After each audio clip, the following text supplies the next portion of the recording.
নমস্কার প্রিয় তৃতীয় শ্রেণীর ছাত্রছাত্রীবৃন্দ, আজকের এই শিক্ষামূলক ক্লাসে তোমাদের সবাইকে জানাই আন্তরিক স্বাগত। এখন আমরা তৃতীয় শ্রেণীর বাংলা বিষয়ের প্রথম পর্বে তথা প্রথম পর্যায়ক্রমিক মূল্যায়নে 2026 সালে বাংলার প্রশ্নপত্রটির উত্তরসহ ধাপে ধাপে আলোচনা করব। তোমরা প্রত্যেকে ভিডিওটি স্কিপ না করে প্রথম থেকে শেষ পর্যন্ত ভালোভাবে দেখো। চলো, প্রথম প্রশ্ন নাম্বার 1, সঠিক উত্তরের মাথায় টিকচিহ্ন দাও। হাফগুণ 4 = 2।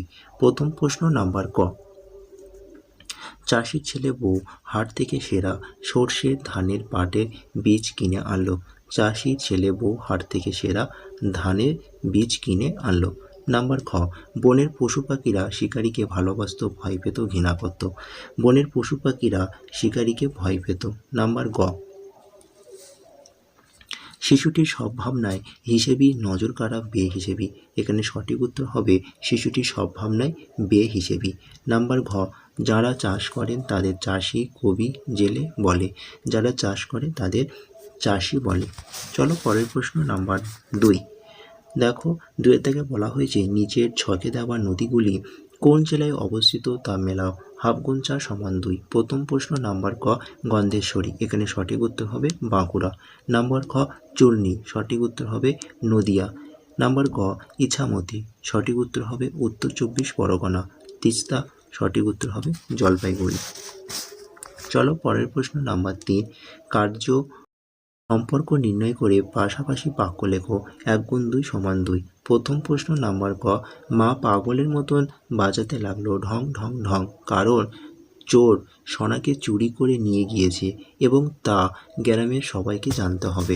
চলো পরের প্রশ্ন নাম্বার খ, ঘাস শুয়ে পড়েছে কারণ সারা রাত পরীরা ফুল বনে হাত ধরাধরি করে নেচেছে।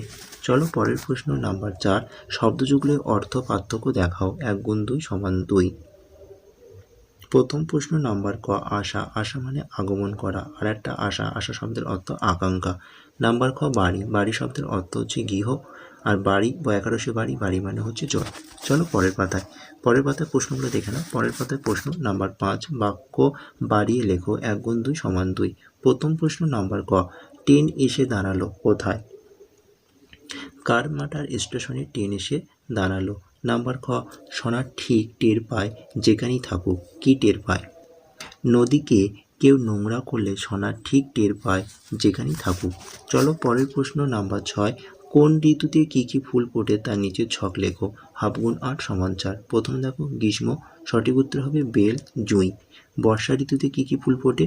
কদম, দোপাটি। শীতকালে গাঁদা, ডালিয়া। বসন্তকালে পলাশ এবং শিমুল। চলো পরের প্রশ্ন নাম্বার 7, এলোমেলো বর্ণগুলো সাজিয়ে অর্থপূর্ণ শব্দ তৈরি করো। 1 × 2 = 2।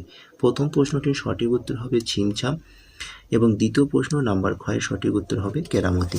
চলো পরের প্রশ্নগুলো আমরা একটু দেখে নিই। নাম্বার 8, নিচের প্রশ্নগুলির উত্তর দাও। 1 × 4 = 4। প্রথম প্রশ্ন নাম্বার ক, জোয়ার ভাটা বলতে কী বোঝো? চাঁদ ও সূর্যের আকর্ষণে সমুদ্র বা নদীর জল বেড়ে যাওয়াকে জোয়ার বলে এবং কমে যাওয়াকে ভাটা বলা হয়। নাম্বার খ, কেন গ্রামটির নাম হলো সোনারগাঁ? সরকারি লোকেরা সোনার গ্রামে নদীতে সোনা খুঁজতে আসার পর গ্রামটির নাম হলো সোনারগাঁ। চলো পরের প্রশ্ন নাম্বার গ, ছবি আঁকার খাতা আর লেখার খাতার তফাৎ কোথায়? ছবি আঁকার খাতা সাদা ও কাগজ মোটা হয়, কিন্তু লেখার খাতা রুল টানা কিংবা সাদা হয়, কিন্তু কাগজ মোটা না হলেও চলে। চলো পরের প্রশ্ন নাম্বার ঘ, শিকারী তার বাড়িতে প্রিয় বন্ধুর যত্ন কিভাবে করেছিল? শিকারী তার প্রিয় বন্ধু বাঘকে লটাই করে পুকুরে ঠান্ডা জল এনে দিয়েছিল এবং মাটির ঠান্ডা মেঝেই তাকে বসতে দিয়েছিল। তো এটি ছিল ক্লাস তৃতীয় শ্রেণীর বাংলা বিষয়ের প্রথম পর্যায়ক্রমিক মূল্যায়নের প্রশ্নপত্র। তো তোমরা প্রত্যেকেই প্রশ্নপত্রটি মনোযোগ দিয়ে প্রথম থেকে শেষ পর্যন্ত দেখেছো আশা করি, এবং চ্যানেলে নতুন হলে অবশ্যই তোমরা চ্যানেলটিকে সাবস্ক্রাইব করবে এবং ভিডিওটি ভালো হলে অবশ্যই ভিডিওটি লাইক করবে এবং ভিডিওটি তোমাদের বন্ধুদের কাছে বেশি করে শেয়ার করবে। টাটা, বাই বাই, ভালো থেকো, সুস্থ থেকো।